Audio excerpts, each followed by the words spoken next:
On va s'intéresser maintenant à deux paramètres de dispersion. Le premier, qui est simple, s'appelle étendue. Étendue, c'est la différence entre la plus grande des valeurs et la plus petite. Donc dans le cas discret, ça va être le max des valeurs de x moins le min des valeurs de x. Donc ici, on avait vu que la plus grande valeur, c'est 190. Et la plus petite valeur, c'est 150. Donc on obtient 40. Dans le cas continu classé, alors, si on veut calculer l'étendue, on va dire que ça va être la plus grande des classes moins la plus petite des classes. Mais moi, je ne sais faire la différence qu'entre deux nombres. Alors, je vous propose donc le centre de classe significatif le plus grand. Donc, c'est cette classe-là. Donc, ça serait le centre 185. C'est bien significatif parce qu'il y a 4 réponses dans cette classe-là. Et moins le centre de classe de la plus petite. Donc, ça va être 155. C'est une petite classe qui est bien significative parce qu'il y a 3 réponses, 3 étudiants dans cette classe-là. Donc ça va être ici, donc le centre de classe ça va être 185 moins 155, donc ça va être égal à 30 dans le cas continu classé. On trouve des ouvrages, même c'est la plupart des ouvrages, qui proposent, au lieu de prendre comme définition la différence entre les centres de classe des plus grandes et des plus petites, eh bien c'est de prendre la borne de la classe la plus grande, ici 190, moins la bande de la classe la plus petite qui est égale à 150. On revient évidemment, ici par hasard, on retombe sur le cas discret au niveau de la réponse. Maintenant, on va s'intéresser au dernier paramètre de dispersion qui s'appelle l'écart interquartile. Alors, l'écart interquartile, c'est une différence. Je vais noter écart interquartile. C'est la différence entre Q3 moins Q1. Q1 s'appelle le premier quartile, Q3 s'appelle le troisième quartile. Alors avant de définir Q1 et Q3, je vais m'interroger sur le deuxième quartile qu'on appelle Q2. Eh bien, Q2, par définition, c'est une valeur de x particulière qui va partager la population exactement en deux, 50% à gauche, 50% à droite, en fait, c'est la médiane. Donc ça sera la taille médiane. Donc Q2, par définition, c'est égal à la médiane. Pour Q1, Q1 c'est une valeur particulière de x qui aura une propriété intéressante. Ça va être de partager encore la population en deux, mais cette fois-ci 25% à gauche et 75% à droite. 25% à gauche, c'est plutôt une petite valeur sur ma gauche là. Donc Q1, c'est plutôt un étudiant qui est relativement petit.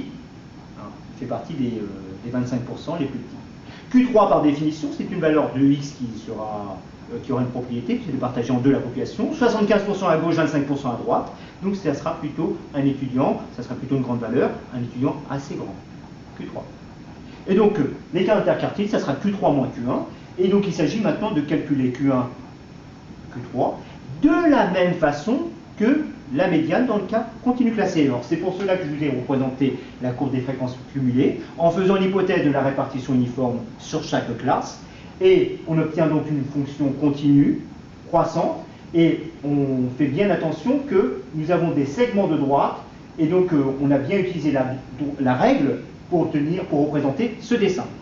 Alors, de la même façon, comment je fais pour obtenir Q1? Je note que Q1 c'est l'antécédent, que f de Q1 c'est 1 quart, c'est la proportion d'individus inférieure à Q1, et Q1 comme ça partage en deux la population, 25% à gauche, 75% à droite.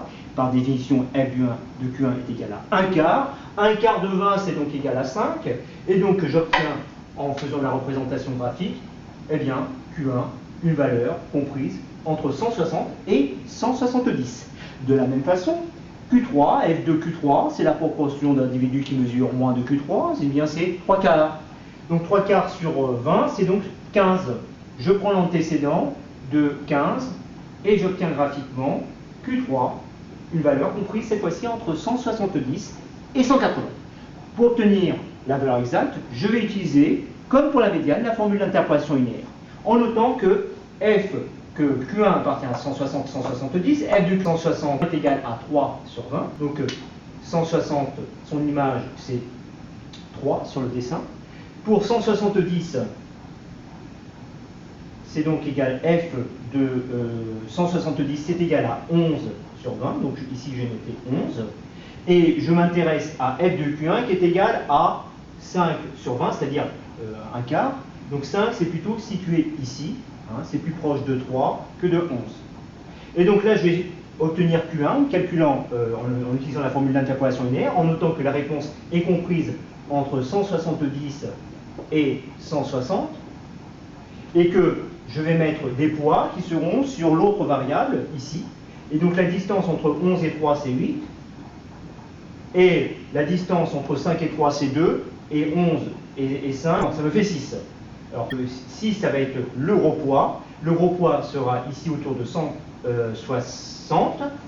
Et le petit poids, ça sera 2, ça sera autour de 170. Et avec ma calculatrice, j'obtiens pour Q1 164, qui est bien une valeur plus proche de 160 que de 170. De la même façon, eh bien, je vais calculer Q3 en utilisant la formule d'interpolation linéaire, cette fois-ci entre 170 et 180. Donc j'efface ici, je garde ma frontière entre les deux variables, et donc ici, je vais noter que f de 170 c'est égal à 11 sur 20, f de 180 c'est égal à 16 sur 20, donc je mets la valeur 16. F de Q3 c'est égal à 3 quarts, donc c'est égal à 15. 15 est plus proche de 16 que de 11, et donc je cherche une valeur plus proche de 180 que de 170, et donc j'utilise la formule d'interpolation linéaire, alors en mettant les poids sur l'autre variable. Ici la distance entre 11 et 16 c'est 5, 5 à gauche, 5 à droite.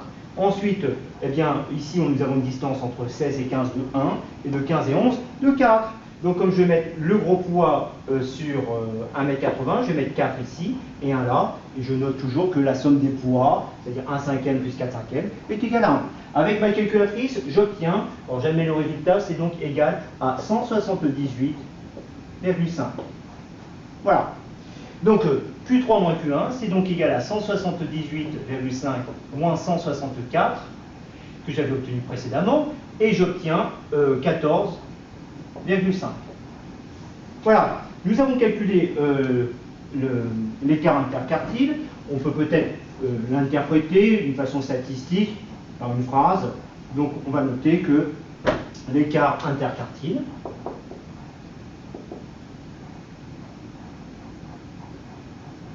c'est la différence entre Q3, alors entre Q3 c'est bien la plus petite des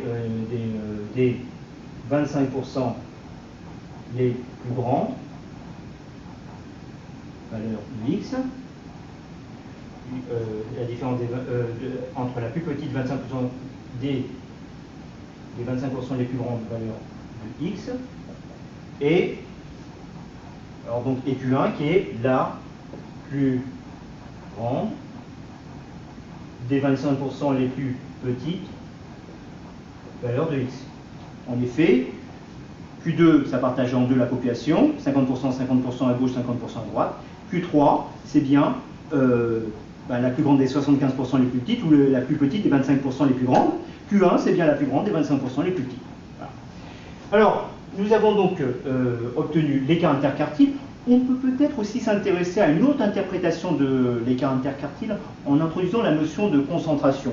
Alors, par exemple, si je prends par exemple entre 0 et 20 des notes, tout simplement, pour une matière, eh bien, imaginez que 50% des étudiants où l'écart interquartile est égal à 2, les étudiants entre 9 et 11, eh bien, sur 0,20, avec une étendue de 20, eh bien, on a une concentration des notes entre 9 et 11. En revanche, si j'avais un écart interquartile de 10, par exemple, si Q1 est égal à 5 et Q3 est égal à 15, eh bien, là, on aurait eu 15 moins 5 égale 10. 10 sur 20, eh bien, on aurait dit que là, on n'aurait pas eu de concentration. Donc, on va s'intéresser à un rapport qui sera le rapport entre l'écart interquartile et l'étendue. Alors, pour obtenir la notion de concentration, alors interprétation-concentration, on avait dit qu'on va faire un rapport. Et on va le comparer avec la valeur de 50%, qui va nous permettre de dire s'il y a concentration ou pas. Alors, je calcule donc écart Q3 moins Q1, l'écart interquartile divisé par l'étendue, dans le cas continu classé, ici.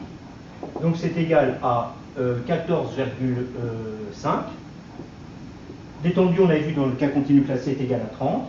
Et avec ma calculatrice, j'obtiens à peu près 48,33%. À comparer avec 50%. Bon, 48,33% étant proche de 50%, eh bien, dans cet exercice-là, on ne peut pas parler de concentration. Donc, on n'a pas. Donc, 48,33% est proche de 50%. Et donc, on va conclure, il n'y a pas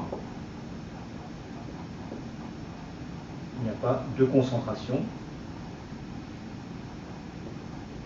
de X par rapport à ce critère qui porte sur le rapport Q3-Q1 sur étendue. Voilà. Alors, maintenant qu'on a terminé l'écart interquartile, on va pouvoir passer au prochain chapitre. Je vous remercie.